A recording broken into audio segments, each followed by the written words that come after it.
তোমরা তোমাদের দাড়িকে ছেড়ে দাও, মানে দাড়ি কাটতেও পাবে না, ছাড়তেও পাবে না।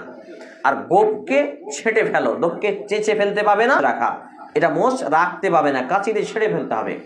কারণ অগ্নি পূজকরা তারা দাড়িকে কেটে ফেলে আর গোপকে লম্বা করে। তোমরা তাদের বৃদ্ধাচারণ করো, দাড়িকে লম্বা করো, গোপকে ছেড়ে ফেলো। চুল দাড়ি পেকে গেলে তারা সাদা রেখে দেয়, তোমরা তোমাদের চুল দাড়ি পেকে গেলে মেহেদি দিয়ে রাঙিয়ে দাও। এখানে পুরুষরা শুধুমাত্র চুল এবং দাড়িতে মেহেদি লাগাতে পাবে, এটি সুন্নাত।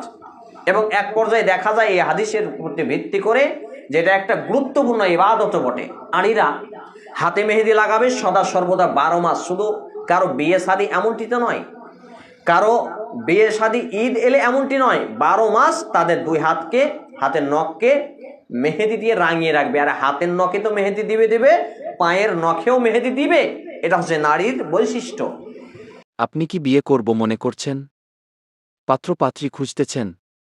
তাহলে যোগাযোগ করুন নিকাহ প্ল্যাটফর্মে। এটি দিনদার পাত্রপাত্রী খোঁজার একমাত্র শারিয়া ভিত্তিক প্ল্যাটফর্ম। মোবাইল 9002939159।